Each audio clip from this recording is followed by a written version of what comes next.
Record. Good. What's your email? Gussack. It's my last name, Gussack Nevin at Sorry, Gmail. can you tell me how to spell that? G-U? Yeah, Yeah, Gussack. yeah. And then Nevin? Yep, Nevin. Yeah, it looks about right. Okay, so I'm just going to send this. All right, I'm just going to put this in the chat. Tell me if this looks right. That work? Yep, perfect. Beautiful. Beautiful. Okay, so we're recording. Once we're done, I'll just send it to you. Obviously, don't manipulate it or anything, but that should be enough for you to upload. Does that work? Sounds good to me. Cool. So I have about 50-ish minutes because I need to watch the Trump-Biden debate before I teach class tomorrow. And I'm going to do it after it's done because I'd rather do that anyway. Is that okay with you? Yeah, that's fine. I'm going to be watching it probably tomorrow while I do some writing and exercise. And my girlfriend, who I was just talking to, she was saying the same thing too. And I mean, it's probably going to be like chalk grating on my nerves, probably listening to it anyway. So, Oh, I have no doubt. I've already expected that. I'm going to be so some strange combination of bored and annoyed, but yeah, I'm teaching my first summer class. People might want to talk about it, so it's probably good that I at least be familiar with what's going on since I teach poli-sci, right? yeah, and I have a program and I do writing, so yeah, I should be familiar to a lesser degree as well. So, alrighty, so I'm gonna click on OK, so we'll record. So Yeah. here we go. Alrighty.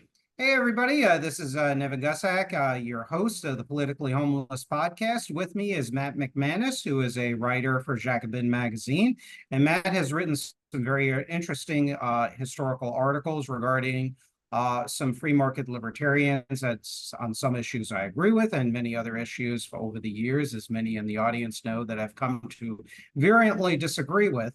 Folks like intellectuals, economists such as Thomas Sowell and Ludwig von Mises, amongst others. Welcome to the program, Matt. Thanks so much for joining us. Yeah, thanks for having me.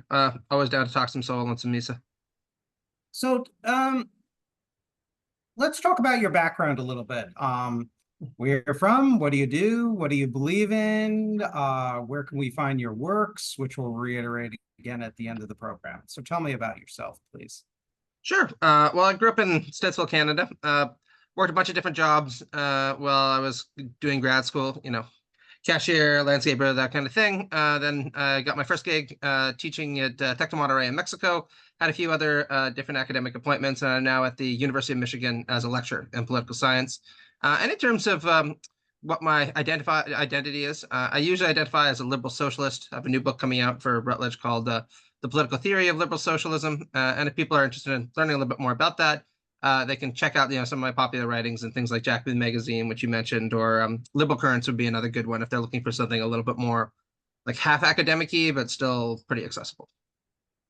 Great, great, excellent, very interesting. So, what exactly is a liberal socialist? Because that might confuse a number of viewers. They might think liberal, they might think Elizabeth Warren, they might think classical liberal, then they view socialism, and then they might think, oh my gosh, it's confiscation of the means of production by force, or national socialism, or Ba'athist socialism. So tell me what that formula is all about, please.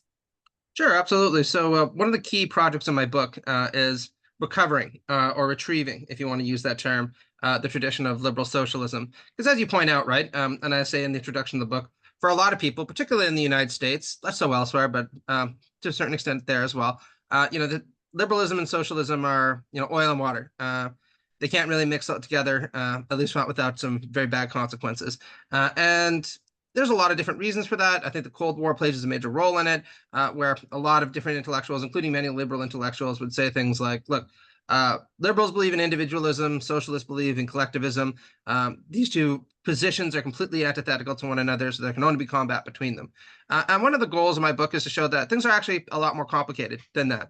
There are certainly a possessive individualist strain of classical liberalism that goes back to the writing of people like Hobbes and Locke that I want to be clear I admire in certain respects, right? I'm not completely hostile to it.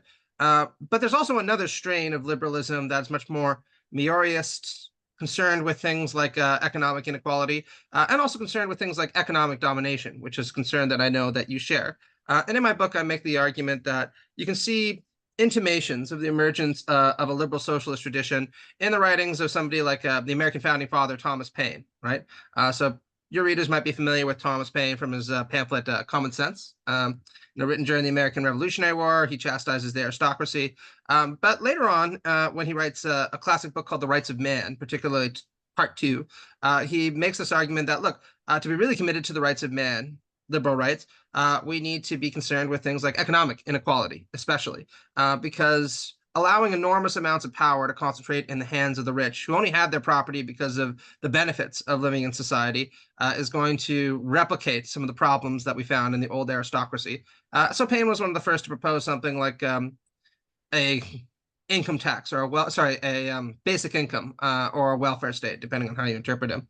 And I argue this tradition then goes through a bunch of different transitions and really starts to mature in the writings of John Stuart Mill, who I'm sure you're familiar with, right? John Stuart Mill, iconic liberal author of the really great book called On Liberty. A lot of people don't know that Mill actually identified as a socialist in his autobiography, said in fact that he proudly designated himself as a socialist. And he argued that, look, to be a liberal means to be committed to liberty, equality, and fraternity, the three great principles of the French Revolution. And he points out that classical liberals have been quite concerned with a certain kind of liberty at the very least. And obviously he's concerned with that too, right? But he says they don't really pay nearly as much attention to equality or to solidarity as they should. And in his mature period, he starts to develop this really interesting and rich argument for what we might now call a cooperative form of firm management or economic democracy, if you want to use the lingua of the day. And, over the course of the rest of my book, I talk about a few other different figures and different regimes that embody these kinds of liberal socialist principles. But just to make a very long story quite short, I argue that liberal socialists tend to be committed to three specific principles. The first is methodological collectivism along with normative individualism. What that just means in plain English is liberal socialists believe that all human beings are social, the way that Aristotle understood us to be, right? We're social and political creatures. We live in a society, as the T-shirt goes, but they're also normative individualists in the sense that we think it's individual flourishing. That's ultimately what matters from a moral point of view. I also argue as a second principle that liberal socialists are committed to a developmental rather than acquisitive ethic. And again, in plain English, what that means is classical liberals tend to focus very heavily on this idea that the main purpose of human life is, to a certain extent, consumption and acquisition, right? We're self-interested creatures. We go out there, we labor, we trade, we barter, and we acquire, right? And liberal socialists aren't opposed to all that, right? Almost every liberal socialist I could think of is a market socialist, for example. But they say, look, what human beings are really interested in is, again, what Aristotle will talk about, the development of our powers or capacities to do certain kind of things and to do them in conjunction with others, right? So for instance, rather than acquiring, a lot of people are also interested in learning how to cook a really great steak or to play the saxophone or to run a 5-minute mile, right? The development of those kinds of powers is the kind of chief ethical imperative that our society should be oriented around. And then last but not least, I argue that all liberal socialists are committed to the idea of trying to achieve economic democracy in a context where liberal institutions, political institutions will be respected, and classical liberal rights, for the most part, will also be respected, with the exception, of course, of a right to private property. All liberal socialists believe that people have rights to personal property and also believe that in free exchange, right? But they don't necessarily believe that, as it's sometimes called, commanding heights of the economy or the means of production should be owned by these extremely large and very powerful firms. If they're going to be privately owned, they should be managed by workers instead. And again, that's the kind of point that Mill was making that I referred to earlier on. Yeah, before I go into my views and expand upon it, and there are some areas of agreement between you and I, and others I'm sure that we probably may disagree with, of course, politely and whatnot. Sure. Why did, and I've spoken to one of my good friends was a former tankie who defected from the Party of Communist USA, and we kind of had things in common because he became more of a civic nationalist like myself and embraced a form of capitalism that I agree with, which is a combination of the American School of Political Economy of Alexander Hamilton, Teddy Roosevelt, Abraham Lincoln, as well as many of the positive aspects of the New Deal, and combining that with a sort of free market or free enterprise system balanced and corrected by non-socialist or anti-communist and anti-fascist labor unions, sort of the George Meany school thought, if you will, amongst other, and Lane Kirkland and others. So that's what makes me politically homeless, especially an economist, I bet, to yeah. much of the right. And I've been called out even by some viewers of my guests as being a socialist, or why do you see things through class? Because people look at my Twitter, there's a heavy helping of anti-communist, right? Anti-CCP, anti-Putin, anti-Castro and whatnot. But I also post quite a bit of research from dissident conservatives like Saurabh Amari, or More Perfect Union, and various union groups, as many in the audience know. And I guess I'll talk a little bit about my views and then throw some follow-up questions. You know, I have Charles Daniels, who's based in Michigan, of the Communication Workers of America and Putting Workers First, on my program as a regular guest and whatnot. And, you know, it's a very long story of how I basically move from Reaganomics and fusionism to a sort of libertarianism. I was a John Birch Society member and being ironically in the John Birch Society and doing a lot of heavy research on a topic that they dwelled upon a lot, which was the trade relations, how big monopoly capitalists would trade, and Wall Street firms and Wall Street bankers traded with various countries and governments that touted themselves as anti-capitalist and revolutionary states, like fascist Italy, National Socialist Germany, the Soviet Union, the People's Republic of China, you name it. And then I did a lot of follow-up research. I'm like, why in the world would these big business people do it perceptively against their own class interests and their own material interests? And that just kind of floored me. And I started to do a lot of heavy research and went into LexisNexis Academic Universe, the BBC, the FBIS, and I just did academic journals. I just did a major deep dive, and it's worse than you think. I mean, to the point where there are pictures, like, to take an obscure point, in East Germany, you had the Leipzig trade fairs, which existed before the creation of the old DDR. And you had pictures of American businessmen with Erich Honecker and Gunther Mittag and you know, Stasi undercover Stasi officers and whatnot. And I looked at that, and I wanted to understand the motivation. And it started to really put me down the rabbit hole. While not identifying myself as anti-capitalist, full stop, I became a much more harsher critic, that I then concluded that the private sector oligarchs were just as much of an enemy of the United States and free peoples as currently Russia, China, their allies, the tankies, and all the rest of it. And I've written books about it, including and I saw how the conservatives, so-called conservatives, Tea Partiers and whatnot, were often the ones that were against any countervailing duties on dumped Chinese or Putin Russia goods like steel in the United States, which was harming our national security. And then you have prospects where I saw photos of people like former governors Rick Snyder of Michigan and Scott Walker wearing lapel pins of the Red Chinese and the American flags conjoined. And that's when I started to research those issues and came across people like John Sly Sylvester, who is a progressive populist and civic nationalist radio personality in Wisconsin, and Tom Hartman and others, because I wanted to find out answers. And really, I think what is telling and what helps shapes my thinking, and you know, I hope this is not bad form on your as a guest, but I think it really informs my opinion on economic policy. And it finds that the anti-capitalists have a point about the contradictions of capitalism that Lenin, that his successors, that Marx, but particularly Lenin has talked about it, the contradictions within the capitalist world geopolitically, as well as within capitalism in general. He said in an article in the New York Times, there was this wealthy hedge fund trader named Sam Polk, and he was an executive. And he recalled in a tell-all article in the New York Times, and it made a very indelible impact on me. He said he was working elbow to elbow with billionaires. I was a giant fireball of greed. I think about how my colleagues could buy Micronesia if they wanted to, or become mayor of New York City. They didn't just have money, they had power. Power beyond getting a table at Les Bernardines. Senators came to their offices. They were royalty. He then recalled in the end, it was actually my absurdly wealthy bosses who helped me see the limitations of unlimited wealth. I was in a meeting with one of them and a few other traders, and they were talking about the new hedge fund regulations. Most everyone on Wall Street thought they were a bad idea, but isn't it better for the system as a whole? I asked.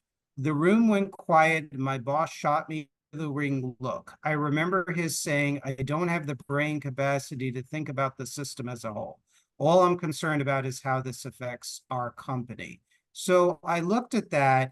I looked at the evidence, and I can tell you a million more quotes and information I'm sure that you've read and researched. And I see in Florida, which is where I am, I love Florida. I love the state and everything else for a million and one different reasons. But Always wanted to go. But I also see the effect of trickle-down economics and how no matter how hard you work and how many degrees you get, it is difficult for people to make ends meet. So now, fortunately, I have a good career and whatnot, but I see it all over the place. I have seen statistically, I've seen in parts of the country, I'm originally from New York, how trickle-down economics and free trade and financialization has destroyed opportunities for people who were hardworking. And really, the answers by the trickle-down economics people, they tend to be very callous. And this, when you look at the theorists, Milton Friedman, Ayn Rand, Ludwig von Mises, take his letter to Ayn Rand, published in 1958, which you can find the original copy on the Ludwig von Mises Institute website. And it's sad because they do have kernels of truth as a basis. I like free enterprise and private property, but we also can't ignore the intellectual antecedents, the intellectual roots of what we have today. And what has caused, like my friend Kenny Stoltman, who sadly passed away, he took his own life. He was a former tankie who moved more to my positions. Then he got so discouraged because there's no constituency or organization for my thought. He went to the PSL. And I still remain friends. And I asked him why. I've had people who are National Socialist types. I used to call my program the Patriotic Populist. So they thought that I was their kind of populism, even though never mind that I'm Jewish, never mind that I'm in an interracial relationship with a Hispanic lady for 2.5 years down here. Never mind my daughter is in a same-sex relationship. So it's like, I don't, in my personal life, it's just not my people. But I like to talk to people and I like to find out why. And I've read the testimonies too of people like Matt Heimbach, who used to be with the Traditionalist Workers' Party. And it's all the deindustrialization, the free trade, the lost opportunities. It's radicalizing people. And that's why I'm here. It's because of reasons of, I don't like using the term social justice, but there is a justice component here that is grossly unjust. And it's also a national security imperative. And it's also not sustainable for the long-term survival of capitalism and free society. And I feel like, to be honest, and I'm sorry if I'm talking a lot, but I feel very passionately about this. Oh, no problem. I feel it's on deaf ears. And I think we need to have a coalition because there are good anti-communist socialists, so-called, who are really soft Dems. I was reading in the old Social Democrats USA journal that I interlibrary own, 2 articles, one by Sidney Hook and one by Carl Gershman. And I totally identified with them. I read old AFL-CIO news from the 1980s and editorials by Lane Kirkland, the former head of the AFL-CIO, And he's like, this guy is like totally like my vibe, more than the Tea Party, more than the post 2016 incarnation of Trump and everything else. So I've become very strongly, because very much against so-called conservatism and libertarianism, because really they're not preserving the ideals that they selectively support. But one has to do the research, and you really like, and I don't want to offend your viewers, but I got to be straight. It's like what the Communist Party USA and its various radical ultra socialist groups will do. They will say one thing and they'll have an ulterior agenda and use buzzwords. Well, much of the Koch brothers' right and the plutocratic right will do the same thing.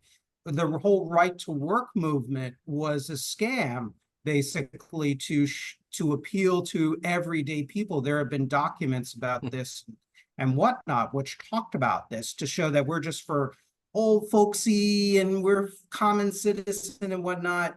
But they said in these documents, these business people out in, I think in the Midwest, they said that, well, we have to use subterfuge essentially in order to advance our agenda. It's the same thing. And that was very distasteful for me. Come out and what you say, because a lot of these organizations and powerful individuals will use subterfuge. Why? Because if their real agenda was laid bare, their real prejudices, or what a former colleague referred to as economic bigotry, is laid bare, then the people will be in an uproar if it's widely reported. So that's where I'm coming from. It's an unusual mix. Hopefully we could have future conversations about these topics. But why did you become a socialist? Because you don't strike me as a tanky. You strike me as somebody who has certain worker cooperative tendencies combined with capitalism in some form. But what made you turn, why were you turned off by capitalism? Were you a conservative or a libertarian, right libertarian at one point? What happened? And now I'm going to give you the microphone for 20 minutes. So Oh, no, not a problem, Mike. I appreciate you expanding on that at great length because it really helped me gain a better sense of your perspective and the motivations behind it. But in terms of why I became a liberal socialist, I suppose the major catalyzing event was as a millennial, and I'm sure this is a bit of a cliche now, the 2008 Great Recession, right? So I was working as a cashier at that point at a grocery store, Loblaws. Nobody here in the United States knows it, right? And I kind of expected that after a couple of years of doing that, going to college, get a good job, get a house, decent salary, all that kind of stuff. And very little of that came to materialize for myself, although I've been very fortunate in a lot of ways, right? But certainly not for many of my friends and associates who are far less fortunate in many respects than I am. And that kind of thing won't necessarily move you in a socialist direction, but it definitely immediately inspires you to be more critical or skeptical of some of the kinds of claims that are made by folks like you're talking about, the Koch brothers types, right? Who are saying that, if you work hard, you put your nose to the grindstone and you do what you're supposed to, then you'll wind up with, I like to call it the rule of twos, two houses, some home, car, two cars, two kids, a wife. You want to be, bad, a mistress, all that kind of stuff, right? So that was the kind of major personal event. And I suppose the second big thing was just exposing myself to a lot of the same kind of literatures that you're talking about, right? I read a lot in the conservative tradition. I have a number of books that are out about the history of conservative thought, the history of right-wing thought, and I think there are some magisterial figures within it. But there's a cold, hard reality is that after assessing the arguments put forward by the right and assessing the arguments put forward by the left, not all the people on the left, but some of the authors that we can talk about later, I was just more convinced by their claims, empirically, logically, aesthetically, even in some circumstances, and that was intellectually convincing for me over a long period of time. So there's more to my biography than that, but we don't need to get into it. In terms of why I became a liberal socialist specifically, I think that there are two core reasons for this. One was that I have a deep revulsion for any form of authoritarianism, where they're talking about fascist or conservative authoritarianism on the right, or Soviet and communist totalitarianism on the left. So what I wanted to do was rescue the socialist kind of conviction that the chief duty of society is to the least well off from the stigma of association with these different authoritarian regimes. And then the more that I read about it, the more that I realized that there are many things that socialists can be enormously proud of, particularly when they moved in a more liberal direction. I still typically will point to, for instance, the Nordic states as the closest existent example of the kind of regime that I think we should try to instantiate in the United States and elsewhere, in the sense that they're very free, they're highly democratic, very progressive in some respects, and of course, they've established a robust safety net with high levels of unionization that work to benefit everybody in the society rather than just the very, very rich. And these aren't utopias, right? I don't think that there's ever going to be a utopia because human beings being what they are, there's always going to be something to be dissatisfied with. But by any metric that you can look at, overall flourishing, life expectancy, happiness, feelings of community, right? They do a much better job than we've done. And they've been doing a better job of it for almost a century now. So I'm just really not sure how much longer we need to run the experiments before we think, hey, there's something to learn about here in terms of the capacity of this Nordic model to combine a commitment to liberal values and a commitment to democratic values with the best of the socialist tradition.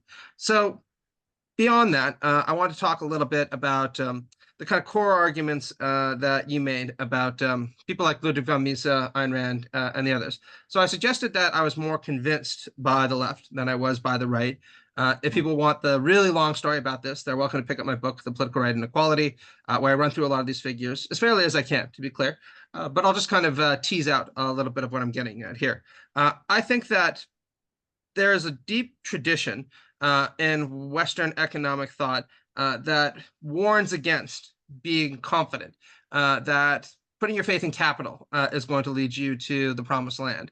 And that includes in a lot of figures that people might not necessarily suspect. So Adam Smith, for example, very rightly pointed out in The Wealth of Nations that businessmen are not necessarily committed to free markets, and they're certainly not committed to the well-being of everybody. That might seem paradoxical, but he points out that businessmen are committed to profits, first and foremost. And if they can hedge advantage wherever they can, then of course they'll do so, right?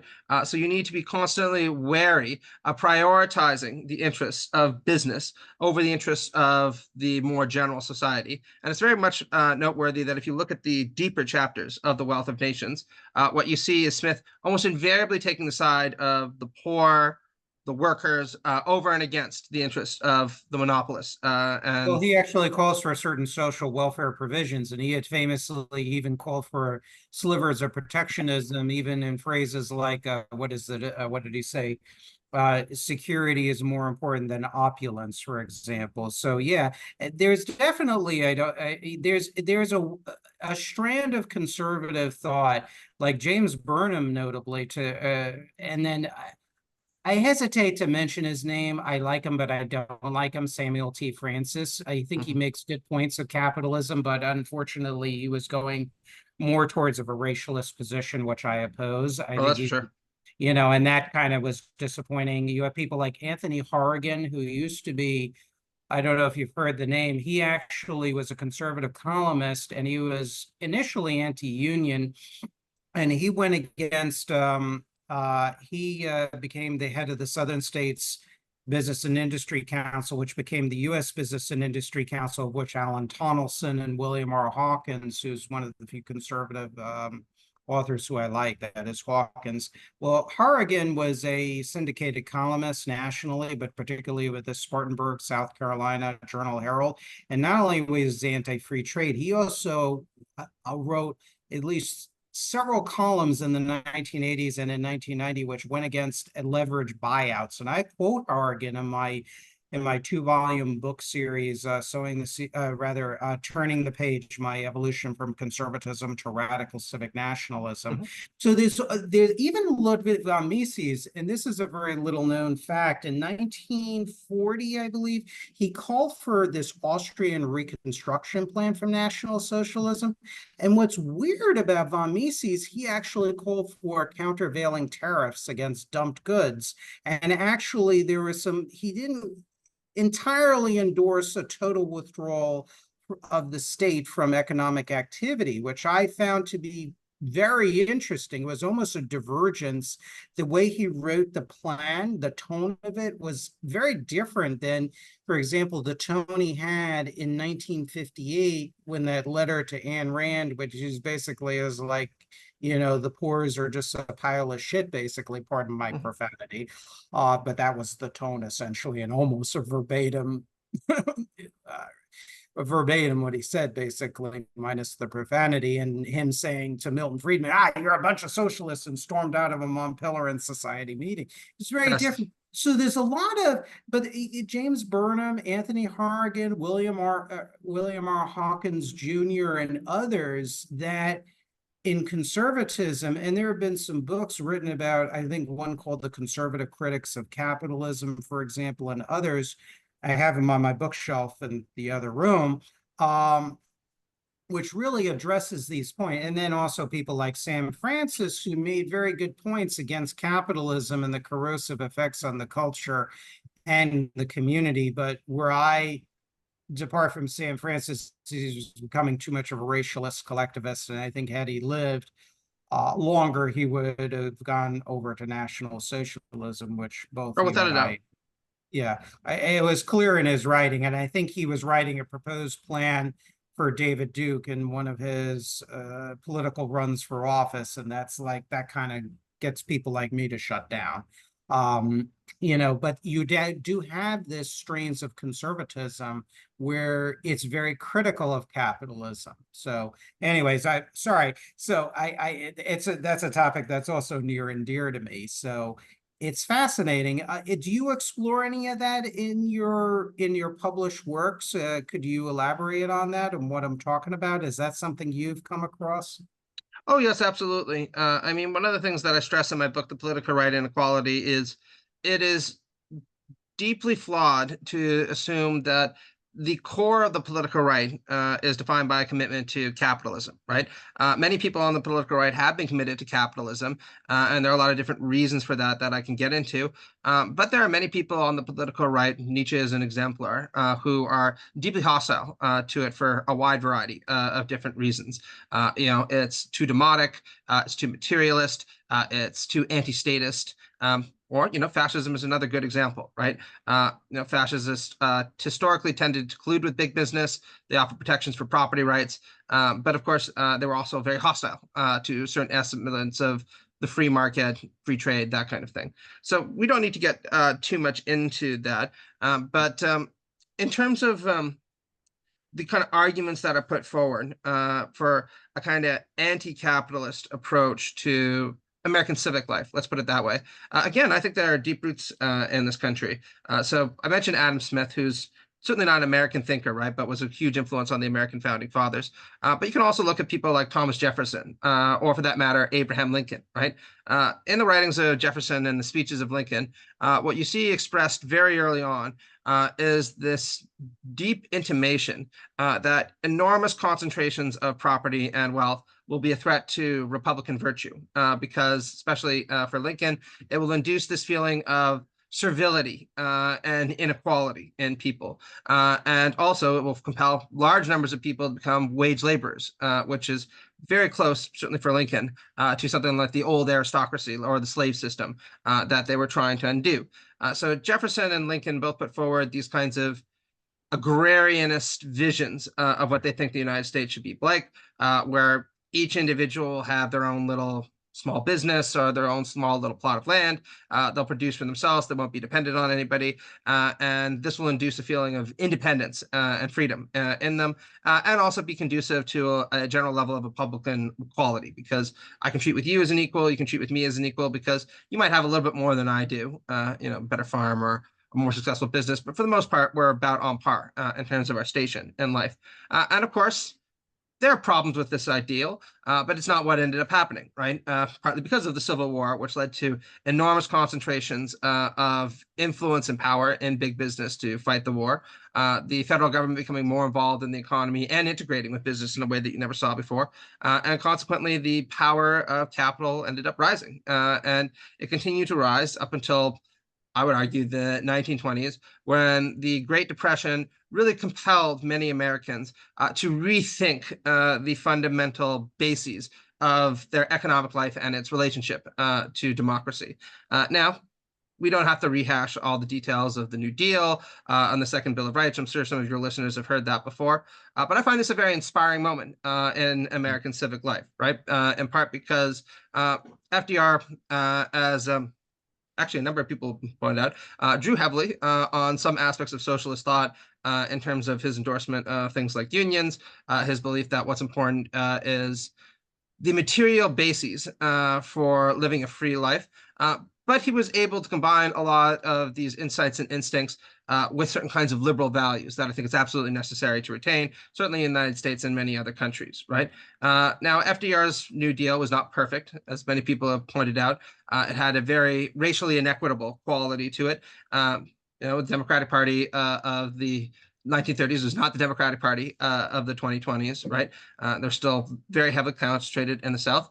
But in terms of what I would hope for in this country, it would be a resurgence of that same kind of egalitarian, Republican, liberal spirit that led ultimately, I would say, to the most prosperous decades the country has ever known in between the FDR era and Lyndon Johnson, right? Now, obviously, there's no just going in a time machine back to what there was before. Any kind of rejuvenation of that spirit is going to entail doing new things today that we can talk about a little bit later. But I definitely think that that is an American tradition that deserves revitalization. Yeah, it's funny you mentioned, I mean, to me, here's my problem. And it's not really a problem, but it's a problem. And this is what trips up the right and everything.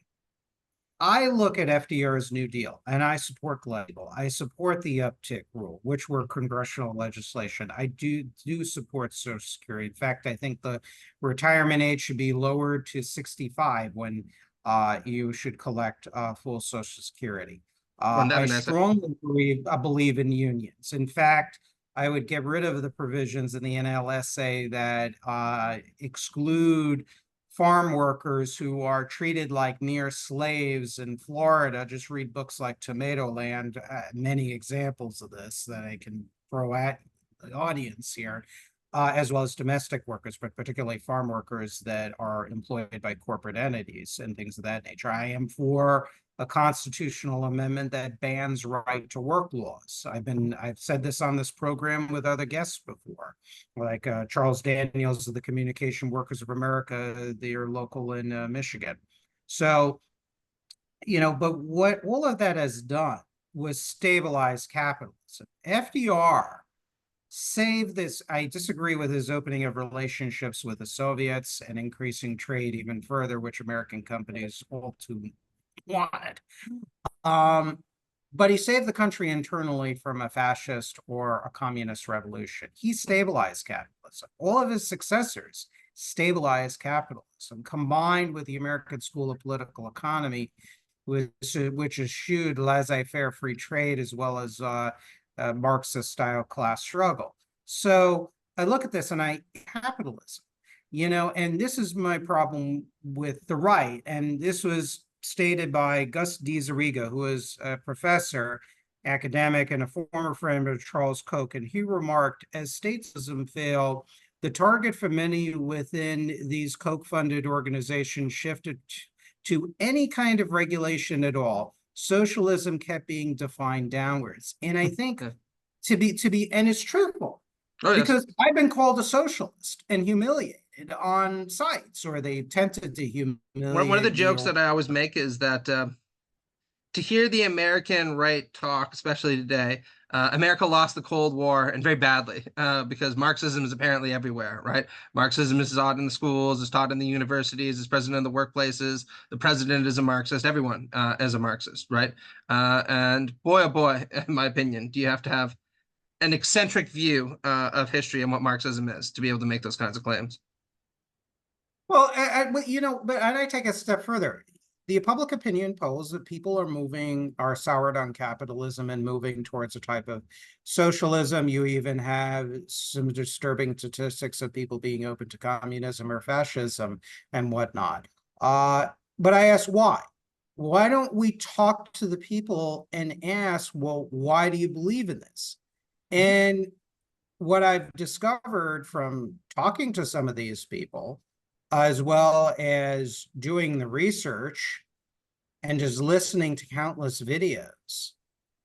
One particular person he was actually kind of a known person. I'm not going to mention names.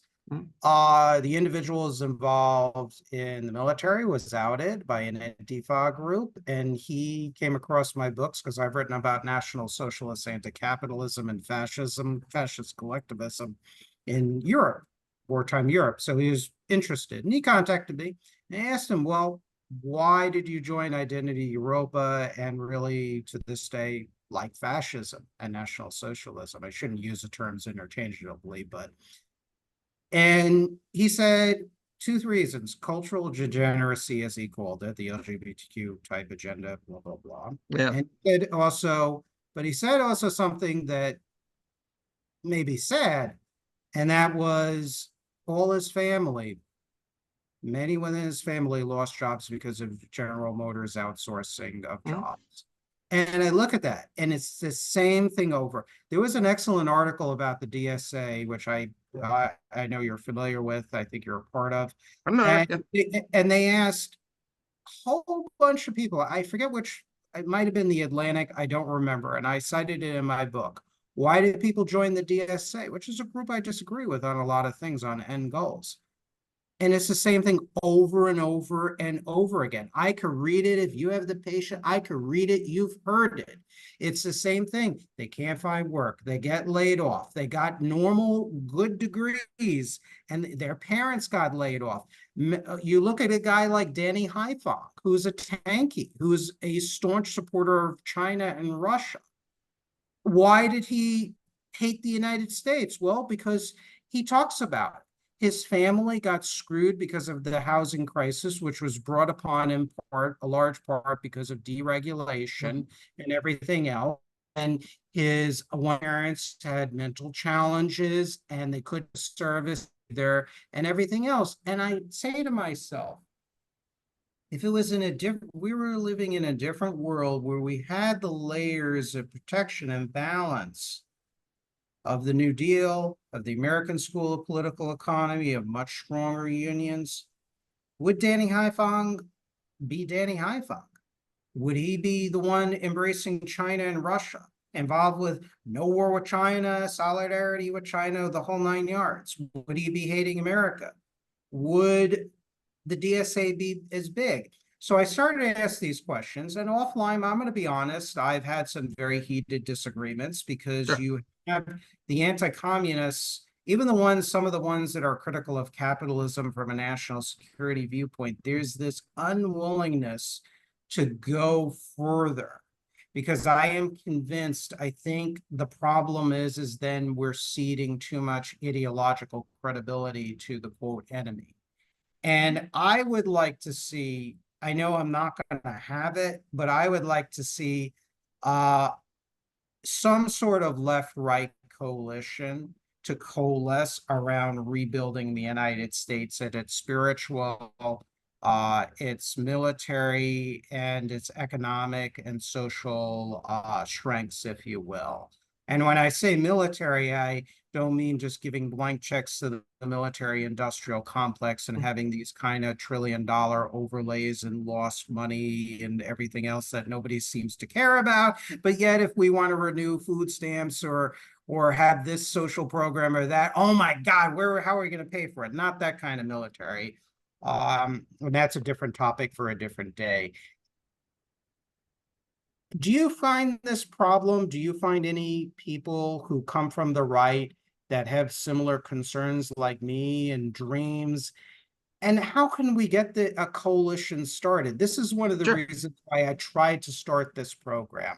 I've tried to reach out to certain people I can discuss offline. sure.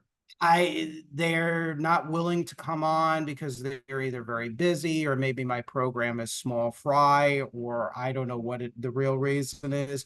They don't like my views that maybe the Cold War never ended, which I've talked about. But it's funny about the right you mentioned, but most of the right are in denial that Russia is a geopolitical adversary of the United States. It wasn't that long ago that many of these Tea Party so-called right-wing anti-socialists were all too happy to join hands with President Obama in 2012 and get permanent normal trade relations with Vladimir Putin's Russia. And actually, I did have a little activity. I will brag a little bit. I hope this is not bad form. Do you know who Cliff Kincaid is and Accuracy in Media? I've heard the name, but I don't know him personally. No. I did a program several times about this and wrote a piece on how the Tea Party joined with Obama in passing PNTR, permanent normal trade relations with Putin. A lot of this people have not heard of. And I'm sorry to vent, but it's just, I've watched your works. You seem like a reasonable individual on the left that I think we can kind of work and vibe with and whatnot. And I've learned, certain things from your essays in Jacobin magazine. Uh, you know, my question, I guess, is that do you find people on the right like me coming to you, or talking to your colleagues or students? I mean, what do you have to say about where I'm coming from, I guess is. Sure. Well, I can tell you that from a left perspective, the single biggest barrier that you probably have to achieving the kind of dialogue that you're talking about is the fact that anybody comes talking about a synthesis of left and right usually sparks a lot of anxieties about fascism again, right? Or third wayism, as it's sometimes called, right? Now, I don't think that that's where you're coming from, to be clear, right? You're talking about a kind of civic nationalism that's focused on providing a safety net for everybody, that'd be focused around things like American patriotism, but non-racialist, non-chauvinistic, et cetera, right? But that is definitely a barrier that you would have to overcome, right? The other barrier that you'd have to overcome that is less significant is the fact that most people on the left just don't really have very good experiences with people on the right. And I've talked to a lot of people on the right, and they don't have good experiences with people on the left, right? So there's just some inbuilt personal animosities there that I think you could really overcome by good faith dialogue and reciprocity, right? Being good to other people, and in turn, they might be good to you. In terms of where it is that you can start, or in terms of figures who might be interested in the kind of conciliation you're talking about, two come to mind immediately. One of whom you've already mentioned, and that's Sohrab Ahmari, right? Sohrab Ahmari, I think, is a very interesting person. I had a debate with him in Washington, D.C. for the Institute for Illiberalism Studies, excuse me, back in December. We disagree about certain things like social conservatism and abortion, but we actually agreed on a lot of economic policies, right? The importance of rejuvenating unions, the importance of environmental protections, the importance of foregrounding minimum wage reform, you name it. We had a lot of agreements on that. And I think sometimes those discussions are really painful, but I also think that they can be very enlightening when you realize that there's a lot less space between yourself and another person than you might have thought. Another person who might be, or another group that might be very useful for the kind of dialogue you're talking about, are the so-called bleeding heart libertarians, who I'm sure you're at least passingly familiar with. People like Jacob T. Levy, Aaron Powell, or Matt Zwolinski and John Tomasi. I get along very well with a lot of them, right? So, for instance, Tomasi and Zwolinski wrote a very interesting book recently called The Individualist that I strongly recommend everybody check out. I wrote a review of it for Jacobin. And what they point out in this book is that actually the original libertarian movement in the United States was actually socialist in inclination, right? People were advocating for an end to slavery on the basis that it was essentially expropriating someone's labor. And a lot of these early libertarians extended this critique of slavery to the workplace, arguing, that capitalism is expropriating this labor. And then they talk about how things transitioned in a more right-wing direction later on. But one of their key goals as bleeding heart libertarians is to say, look, we're committed to markets, we're committed to personal liberties, obviously, but we're also committed to things like a universal basic income, right? Environmental protections, making the poor or the least well off the chief concern, things like social policy. So that, I think, is a good tradition if you wanted to jumpstart a dialogue between left and right, because they're certainly very well versed on the kind of more right libertarian strains of thought that permeate a lot of the United States. But they're trying to make a pitch to the left that actually there's something to libertarianism that's worth respecting and worth being interested in. So those are two figures or two groups that I think might be useful in engendering the kind of cross-ideological conversations that you're interested in having. There are quite a few others that kind of come to mind in my background, but I've spoken quite a bit, so I'll leave it to you. Yeah, no, excellent. Yeah, I know we have to wrap up. We're going to be watching the debate between Biden and Trump. That's going to be, I don't know if it's going to be entertaining or a train wreck or both. Probably a little of A and B. God, Yeesh. The things we do for our audiences and our interest areas. But Matt, this has been a great conversation. I hope, are you willing to come on for future programs and maybe even be a semi-regular guest? Because I think this conversation has been productive. Sure. I mean, semi-regular might be a bit much because I have a lot of teaching commitments this year. But yeah, certainly if you wanted to invite me, I would definitely consider it. Just send me a message. Okay, no problem. Yeah. Matt, where can people find your works, your books, your articles, any YouTube videos? I know you appear on numerous programs. Tell us where we can find your work. Sure. I mean, the easiest way to get in touch with me would be to add me on, or if you just call it X, Twitter, Matt at Mott Prolfroff. You can DM or add me there. Or you can email me at mattmcmanus300@gmail.com. In terms of what outlets to find my work at, most often I publish in things like Jacobin magazine, Commonweal magazine, Liberal Currents, Unpopulist, a few others, right? So just keep an eye out. You'll probably see something from me in those outlets in the long run if you stay sharp. And yeah, just always feel free to reach out to me if you have questions. I'm always happy to get emails and get queries. Yeah, and I really appreciate your accessibility. Matt is an excellent guest, has been an excellent guest on the program, and is very, very accessible. Not everybody is accessible for varying reasons.